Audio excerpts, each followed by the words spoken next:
Sensitive data moves through email, chats, files, devices, and cloud apps every minute. DLP helps keep that data within approved boundaries, whether the risk comes from a mistake or intentional action. Let's look at how Microsoft Purview turns everyday data movement into manageable protection. So far, we've built the foundation: security strategy, zero trust, identity controls, threat protection, and Purview Information Protection. Data loss prevention is where those pieces come together.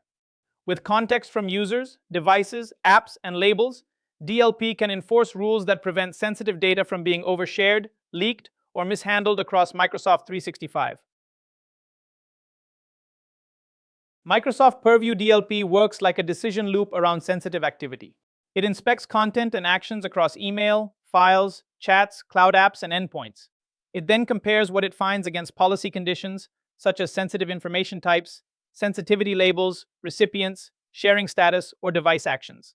When risk is detected, DLP can warn, block, restrict access, encrypt, or allow a justified override.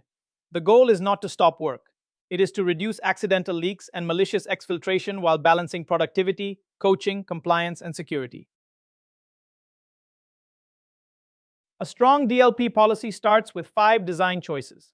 First, decide where protection should apply: email, SharePoint, OneDrive, Teams, endpoints, or cloud apps. Next, define what should trigger the policy: sensitive information, risky sharing, unusual activity, or a combination. Then identify trusted scenarios that need narrow exceptions, so legitimate work is not blocked unnecessarily. After that, choose the response: block, restrict, encrypt, audit, alert, or ask for justification. Finally, plan the feedback loop with clear policy tips for users and useful incident reports, severity levels, and escalation paths for admins. Good DLP design is protection with context, not just blocking. Scoping determines where a DLP policy watches for sensitive information. In exchange, the focus is email and attachments before they leave the organization. In SharePoint and OneDrive, protection shifts to files at rest, sharing links, external access, and collaboration. In Teams, DLP protects chat and channel conversations, where data can spread quickly. Endpoint DLP extends enforcement to user devices, covering actions like copying to USB, printing, or uploading through a browser. Effective scoping matches the policy to the places where risk actually occurs. DLP rule logic follows a structured decision process. The rule first checks for matching conditions, such as sensitive information, labels, file properties, external recipients, user groups, or activity type. Combining conditions makes the policy more precise and helps reduce false positives. Exceptions are then evaluated, and they should be narrow and deliberate, such as a trusted partner domain or approved business workflow. Finally, priority determines which rule wins when multiple rules could apply.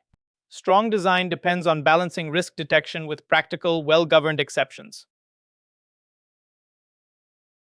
Enforcement is not simply about stopping users. It is about applying the right amount of friction for the risk. Audit mode observes behavior without interrupting work. Warnings and policy tips educate users at the moment they may be sharing sensitive data. Blocks prevent clearly unsafe actions. Block with override adds flexibility when there is a valid business reason, but the justification must be captured, logged, and reviewed. For higher risk events, DLP can restrict access or notify admins, while severity helps teams separate simple mistakes from possible data exfiltration. Think of DLP as a feedback loop, not just a block button. A policy tip can prevent accidental sharing before it becomes an incident. If the action continues, the incident report gives investigators context: who acted, which policy matched, where it happened, and what sensitive type was detected. Severity turns that evidence into priority. A single internal match may be low risk. Bulk export, regulated data, suspicious intent, or exposure to personal cloud raises urgency. Purview and Defender help teams investigate and respond consistently. Sensitive information types, or SITs, are Microsoft Purview's built-in pattern classifiers for finding data that needs protection. They cover common categories such as financial records, personal identifiers, health information, credentials, and regional regulated IDs. Detection goes beyond a simple text search. Purview looks for patterns like regular expressions, then strengthens the match with checksums, keywords, confidence levels, and nearby supporting evidence. Built-in SITs help you start quickly, but they are not set and forget. Always test them against your own data and compliance requirements. Custom sensitive information types fill the gap between Microsoft's built-in classifiers and data that is unique to your business. For example, a pattern like Acme-6 digits may be meaningful only inside your organization. On its own, that pattern may be too broad, so you can combine it with supporting evidence, such as customer ID or case reference, along with proximity rules and confidence levels. The important work is tuning. Test with realistic samples, measure false positives, adjust the logic, and manage the SIT with ownership, versioning, validation, and periodic review. Finding a match is only part of effective DLP. The next question is, how much trust to place in that match? High-confidence detections combine strong patterns, supporting keywords and validation, making them better candidates for warnings or blocking. Low-confidence detections can still reveal useful trends, but enforcing them too early can create noise and frustration. Start new policies in audit mode. Review alerts, match details, user feedback, overrides, and exception requests. Then tune conditions before moving from audit to warn to block. Endpoint DLP brings Purview controls down to the managed Windows device, where data often leaves through everyday actions. A sensitive file can be monitored or blocked when someone copies it to USB, prints it, uses the clipboard, moves it to a network share, or uploads it through a browser to an unapproved service. Readiness matters here. Devices must be onboarded, supported, licensed, and managed. In practice, Endpoint DLP works best when Purview Policy, Defender for Endpoint Signals, Conditional Access, and Device Compliance all reinforce the same data handling rules.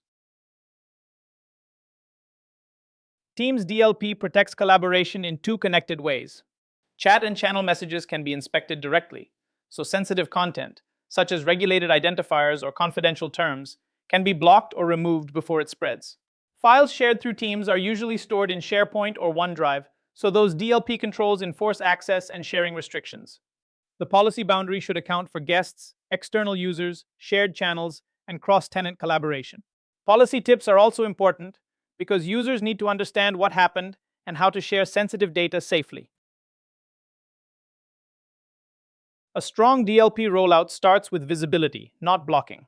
Begin with discovery and audit mode to learn where sensitive data lives and how it moves. Then pilot policies with a limited group so teams can tune rules, reduce false positives, and define exceptions. Enforcement should be gradual. Monitor, notify, allow justified overrides, then hard block or escalate when confidence and risk support it. Finally, assign clear ownership across security, compliance, legal, IT, and business data owners. Maturity comes from repeatable operations, measured outcomes, and readiness, not from turning on every control at once. The main takeaway is that DLP turns classification and governance decisions into enforceable protection across Microsoft 365. Sensitive information types detect the data, policies define the response and endpoint, and Teams controls apply that protection where users actually work. Strong DLP is phased, tuned, and continuously monitored. Next, we expand into retention, audit, e-discovery, and insider risk.